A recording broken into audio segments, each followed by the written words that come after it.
Welcome back. आज की class में हम लोग क्या करने वाले हैं, ऑपरेशनल एम्पलीफायर ऑप एम्प के बारे में पढ़ने वाले हैं। ऑपरेशनल एम्पलीफायर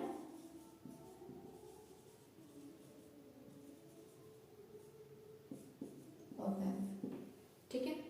सबसे पहले इसकी बेसिक टर्म्स देखो, जैसे कि फीडबैक क्या होता है, एम्पलीफिकेशन क्या होता है, ऑप एम्प कहते हैं किसको है, ठीक है।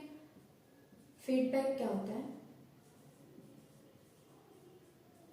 जब हम किसी इलेक्ट्रॉनिक डिवाइस में आउटपुट का जो कुछ पार्ट है उसको वापस इनपुट में डाल रहे हैं, तो उस चीज को हम क्या बोलते हैं, फीडबैक बोलते हैं। यानी reinserting some portion of output back into input is called feedback. Feedback के लिए हम लोग इलेक्ट्रॉनिक एलिमेंट जैसे R L C D T है ना, रेजिस्टेंस है, इंडक्टर, कैपेसिटेंस, इन सबको, डायोड, ट्रांजिस्टर, सबको यूज में ले सकते हैं। मान लो ये कोई इलेक्ट्रॉनिक डिवाइस है, इलेक्ट्रॉनिक डिवाइस, अब यहां पर इनपुट है और यहां से आउटपुट जा रहा है। ओके, इनपुट दिया है इस इलेक्ट्रॉनिक डिवाइस को, इसने कुछ वर्क वगैरह हुआ, फिर आउटपुट निकला। अब अगर हम इस आउटपुट का कुछ पार्ट वापस, ये फीडबैक एलिमेंट है, इससे यहां डाल रहे हैं, एफ यानी क्या होता है, फीडबैक एलिमेंट होता है, ठीक है। यहां डाल रहे, तो इसका मतलब कि यहाँ पर हमने फीडबैक किया है, ठीक है। ये इलेक्ट्रॉनिक डिवाइस हो गई, input output and feedback. Next इसमें देखो एम्पलीफिकेशन क्या होता है।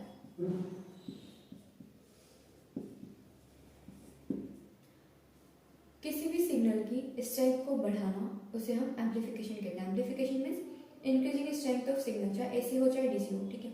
और ऐसी डिवाइसेस जो किसी सिग्नल को एम्पलीफाई करने के काम में आती हैं, उन्हें हम क्या बोलते हैं, एम्पलीफायर बोलते हैं। ओके, यहाँ पर हम कौन से एम्पलीफायर की बात करें, ऑप एम्प, यानी ऑपरेशनल एम्पलीफायर की। तो ये एक तरीके से स्पेशल काइंड ऑफ एम्पलीफायर है। ये क्या क्या कर सकता है, मैथमेटिकल ऑपरेशन जैसे कि प्लस, माइनस, मल्टीप्लाई, डिवाइड, लोग लेना, एंटी लोग लेना, डिफरेंशिएट करना, इंटीग्रेट करना, कंपैरिजन करना, ये सारी चीजें कर सकते हैं, ठीक है। प्लस, माइनस, मल्टीप्लाई, डिवाइड, और क्या था, लोग लेना, एंटी लोग लेना, डिफरेंशिएट करना, इंटीग्रेट करना, कंपैरिजन करना, ये सब क्या है, ऑपरेशनल एम्पलीफायर। ये सारे मैथमेटिकल ऑपरेशंस करता है, इसलिए इसे क्या, इस टाइप का एम्पलीफायर कहा जाता है, ऑपरेशनल एम्पलीफायर, ठीक है। अब यहाँ पर देखो, ऑपरेशनल एम्पलीफायर डीसी सिग्नल और एसी सिग्नल दोनों को एम्पलीफाई कर सकता है, ठीक है। नॉर्मल कंडीशन होता है तो ये दोनों को एम्पलीफाई कर सकते हैं। उनमें सिग्नल मतलब क्या, current signal, voltage signal, power signal, कुछ भी। लेकिन हम इसको मोस्टली किस यूज में लेते हैं, वोल्टेज एम्पलीफिकेशन के यूज में लेते हैं, ठीक है। अगर नोट करके करना चाहो तो भी कर दो, नोट करके क्या लिखोगे, ऑप एम्प जो है वो एसी डीसी दोनों को एम्पलीफाई कर सकते हैं, ठीक है। इनके जो सिग्नल्स होते हैं, करंट, वोल्टेज, पावर, जो भी जिस भी टाइप के सिग्नल्स है, मोस्टली हम यूज कहाँ पे लेते हैं इसका, वोल्टेज एम्पलीफिकेशन के लिए। ऐसे सारे यूजेस है ना, हम लोग नॉर्मली इसका वोल्टेज एम्पलीफिकेशन वगैरह के लिए यूज में लेते हैं। अब इसके अंदर बहुत सारे इलेक्ट्रॉनिक सर्किट होते हैं, एलिमेंट्स होते हैं, सॉरी, जैसे डायोड है, ट्रांजिस्टर है, रेजिस्टेंस है, कैपेसिटर, इंडक्टेंस, ठीक है। तो इसलिए इसको क्या कहा जाता है, इंटीग्रेटेड सर्किट कहा जाता है, ठीक है। यहाँ पर ऑप एम्प के लिए जैसे आप प्रैक्टिकल वगैरह करते हो, लैब में तो आईसी होती है ऑप एम्प की। आईसी का नाम याद है किसी को जिसने एमएससी में ढंग से प्रैक्टिकल किए होंगे, आईसी 741। ऑपरेशनल एम्पलीफायर की आईसी कौन सी होती है,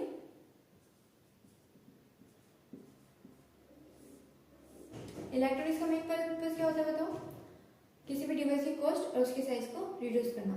आईसी इंटीग्रेटेड सर्किट्स कितने छोटे होते हैं, समझते हो ना उस चीज में। तो ऑपरेशनल एम्पलीफायर की आईसी कौन सी है, आईसी 741 है, ठीक है। इसका नाम 741 क्यों है, यहाँ पर एक्चुअली क्या होता है कि 7 एक्टिव पिंस होती हैं, ठीक है, लिख लो, क्योंकि 7 पिन एक्टिव होती है। 4 यहाँ पर इनपुट, कैसे आगे बताऊंगी, 1 यहाँ पर आउटपुट, ठीक है। पूरी बना के देखते हो ना अगर आप, तो आपको समझ में आएगा। जैसे कि मान लो ये आईसी 741 है, ठीक है, 1 2 3 4।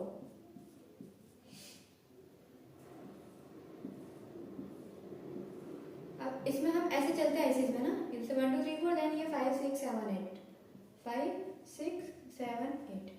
तो यहाँ पर देखो ये नल ऑफसेट है, लिख लो चलो नल ऑफसेट। ये पॉइंट जो है 5 वो भी क्या है नल ऑफसेट। सेकंड वाला कौन सा है इन्वर्टिंग टर्मिनल है, थर्ड वाला कौन सा है नॉन इन्वर्टिंग टर्मिनल है। सेकंड वाला इन्वर्टिंग है, थर्ड वाला नॉन इन्वर्टिंग है। फोर्थ जो है वो माइनस वीसीसी है पावर सप्लाई का, और प्लस वीसीसी कौन सा है तो फिर ये वाला, ठीक है। 8 जो है इसको कनेक्ट नहीं करता है, pin 8 is not connected, okay. And 6 वाला कौन सा आउटपुट है।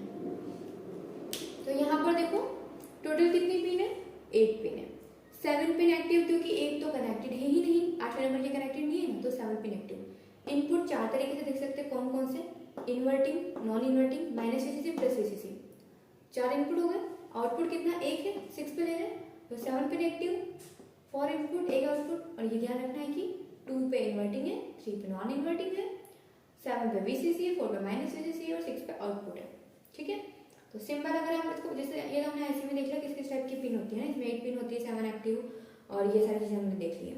अब देखो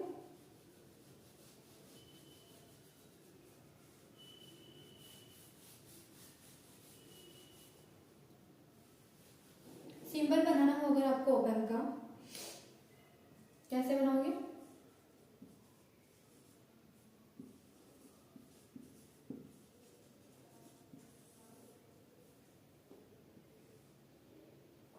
ट्रायंगल होता है ना, ट्रायंगल इस टाइप का, ठीक है।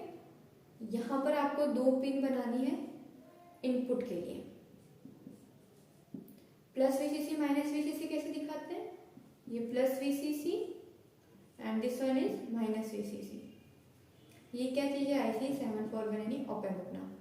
अब यहाँ पर ये पिन नंबर 2 होगी, ये 3 होगी, यहाँ पर इन्वर्टिंग है, यहाँ पर नॉन इन्वर्टिंग है, ठीक है। इन्वर्टिंग का मतलब क्या है कि 180 डिग्री से रोटेट कर देगा वो जो भी इनपुट मिलेगा उसको, और नॉन इन्वर्टिंग में डालेंगे तो इन्वर्ट नहीं होगा, ओके। यहाँ पर ये प्लस वीसीसी माइनस वीसीसी बन गई, ये इन्वर्टिंग टर्मिनल है और नॉन इन्वर्टिंग है इनपुट टर्मिनल्स में। इधर से फिर एक टर्मिनल बना दो आउटपुट का, समझ में आया। अब यहाँ पर सैचुरेशन क्या होता है, सैचुरेशन सिग्नल हम दे रहे हैं ना, वही डिसाइड करता है कि डिवाइस की रेंज क्या है, ठीक है। तो जो इस डिवाइस का आउटपुट जाएगा ना वो उस सैचुरेशन लिमिट से बाहर नहीं जा सकता है। यहाँ पर प्लस वीसीसी माइनस वीसीसी है, इसका मतलब जो भी आउटपुट आएगा वो इस लिमिट में ही आएगा। अगर मैं इसको 15 लेती हूँ, इसको -15 वोल्ट लेती हूँ, तो आउटपुट जो है वो 20 वोल्ट हो सकता है क्या? नहीं हो सकता है।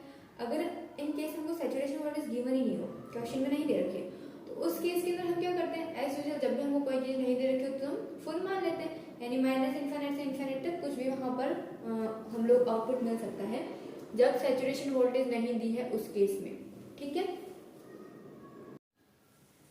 अब देखो आइडियल ऑप एम्प जो होता है ना उसका इंटरनल इम्पीडेंस कितना होता है वो चीज नोट करो। अगर ऑपरेशन एम्पलीफायर जो हमारा है वो आइडियल है तो उस केस के अंदर उसका इंटरनल इम्पीडेंस इनफाइनाइट होता है। इंटरनल इम्पीडेंस कैसा होता है? इनफाइनाइट होता है। इम्पीडेंस यानी रेजिस्टेंस ना, इसको पूरा लिख दो नहीं तो आप लोग कोई भूल नहीं जाओ क्या चीज थी।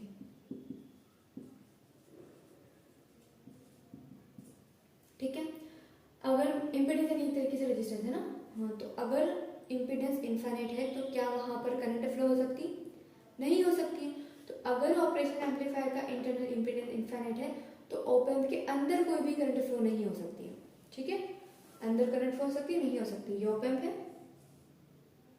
यहाँ से एक टर्मिनल बना रखे हमने दोनों, ठीक है। तो क्या अंदर करंट जाएगी? ये I1 I2 ले लो, जाएगी क्या? नहीं जाएगी, यानी I1 = I2 = 0 होगा। क्यों? क्योंकि ऑप एम्प की जो इंटरनल इम्पीडेंस है वो इनफाइनाइट है। So current inside op amp = 0, ठीक है। तो हमने अभी क्या देखा है, ऑप एम्प क्या होता है ये चीज देखी है, इसके जो बेसिक टर्म्स है फीडबैक एम्पलीफिकेशन ये देखे हैं, आईसी कौन सी होती है वो देखा है, आईसी की सारी पिन्स देखी है, सिंबल देखा है, आइडियल ऑप एम्प के बारे में एक चीज देखी। अब नेक्स्ट क्लास में हम क्या देखने वाले हैं कि ऑप एम्प जो है वो कितने टाइप से हम लोग स्टडी करने वाले हैं, ठीक है। तो शॉर्ट वीडियोस ही हम लोग करेंगे। आगे हम लोग कल ऑप एम्प के लिए ओपन लूप एम्पलीफायर होता है, पॉजिटिव फीडबैक, एक नेगेटिव फीडबैक, 3 तरीके से यूज किए जाते हैं, ठीक है। तो किस टाइप में कैसे यूज करते हैं वो देखेंगे, और ओपन लूप वाला जो है उसके बारे में पढ़ेंगे, ठीक है। तो थैंक यू।